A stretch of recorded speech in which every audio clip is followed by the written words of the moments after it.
Let's analyze something for a moment. The Mandalorian and Episode 9 The Rise of Skywalker happened at the same time. But objectively, which of those two stories remained in people's minds? If you said The Mandalorian, well, I have to agree. I know that one of the reasons for this is because The Mandalorian was an entire TV season, which means that we had 2 months in a row of exposition to this new material. And we have an entire second season to look forward to later this year. In contrast, The Rise of Skywalker was a one-time event.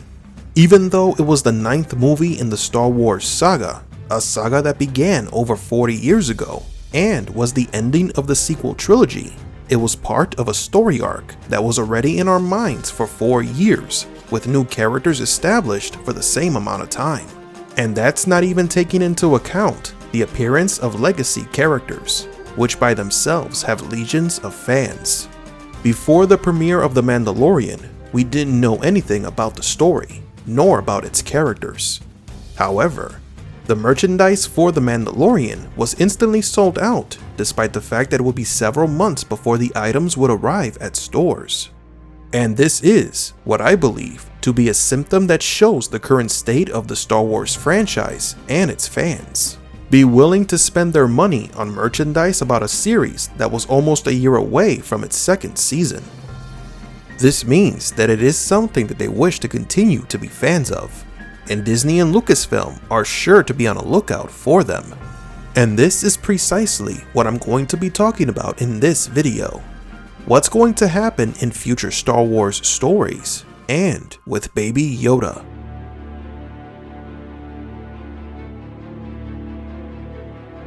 It's my opinion that the popularity of The Mandalorian and Baby Yoda overshadowed the new sequel trilogy. As I have mentioned, it's evident from the people's hunger for the merchandise related to the series. I do not mean to say that one is better than the other, but the explosion of Baby Yoda's popularity in pop culture is undeniable. I understand that it was supposed to be the end of the story, but come on, Rey is still alive. She built her own lightsaber, which means that she intends to use it in the future, and therefore follow the path of the Jedi. Will she teach someone in the future? After all, at the end of The Last Jedi, there was a child that was able to use the Force casually, implying that a new generation of Jedi will emerge. And although Kylo Ren, who I think is the most popular character from the sequel movies, passed away, he became one with the Force. So we can assume that he can also appear as a Force ghost, like Luke and Leia did at the end of the movie. What I mean by all this is that there are still many stories to explore after Episode 9. A true new generation of Jedi, new threats to the galaxy, etc. However, Episode 9 is over, and there is still no sign of anything new after that story. This is weird, considering the resources Disney and Lucasfilm have, and especially in this era where it's so easy to create new material. And this perception that there is going to be nothing new on that frontier, or that Lucasfilm does not know what to do next, became palpable in the announcement of the new High Republic initiative. There were several things in that video that got me thinking, but there was one line that got me worried. We're finding ourselves at a very exciting moment with the Skywalker saga coming to an end. We're at a place of what's next for Star Wars. Basically what he is saying is that what was once called the Skywalker saga was over. They are now in a position where they have to ask themselves what's next for Star Wars. As in, they have nothing yet planned for future stories. This concerns me because I understand it to be easy to continue Star Wars with the foundation that was established in Episode 9, following the examples I mentioned before. And while I do like that they are doing this in a planned and intertwined manner, I perceive this more like an abandonment of Rey's storyline. But having said all that, do not take this video as me being pessimistic. It's quite the opposite. I see this as a good thing. I believe that the people's reception towards a certain material is the best way to measure if the material should be continued or if it should be refocused. I believe that the sequel trilogy can objectively be classified as divisive among the fans. There were many who enjoyed it, but there were many who did not. Even though I understand all the elements that some enjoyed, I want this divisive stage of Star Wars to end, and for us to return to an era where most Star Wars fans love Star Wars again. An era like the one I believe is happening with The Mandalorian. Star Wars is a franchise that has been going on for decades, and since people are unfortunately not immortal, it will pass down from generation to generation and go through different eras, like any other long-running entertainment franchise. And I already wish to enter the Jon Favreau and Dave Filoni era, and if the Force wills it, a new George Lucas era. And what will this new era be like? This era is going to be led by Baby Yoda, but he is not going to be a baby forever. He will eventually grow up and become a Jedi, but not just any Jedi. He is going to be a Jedi with one of the most interesting backstories in the history of Star Wars. One that I believe will even rival the popularity of Revan. Baby Yoda is going to be trained as a Mandalorian. The series spent a lot of time showing us the children of other species. Even if they are not Mandalorians by birth, if they are discovered by a Mandalorian and integrated into their culture, they become one.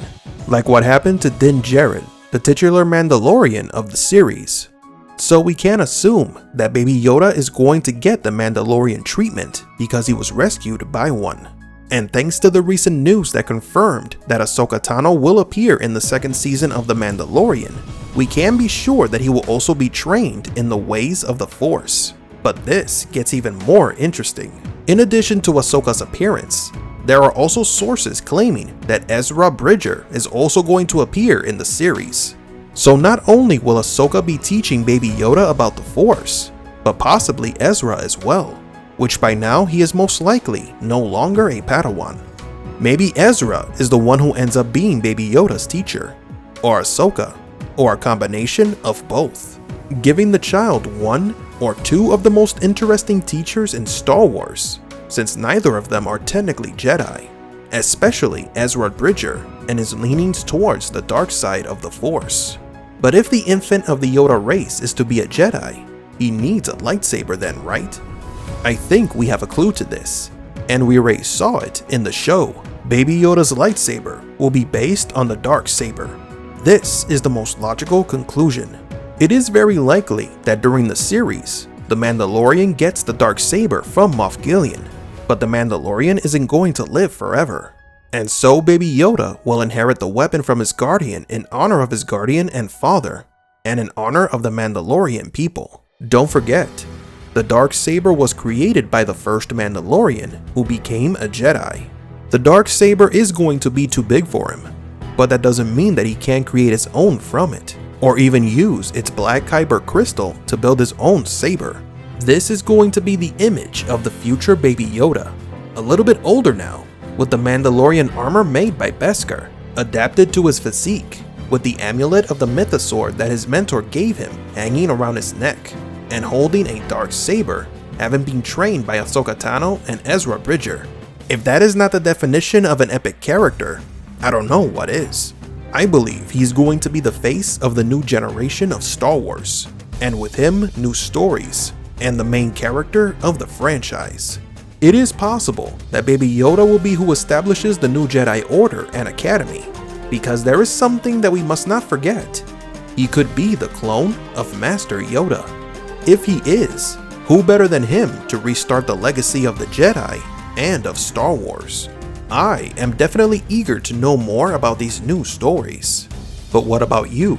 Do you believe this to be the future of Star Wars and of Baby Yoda?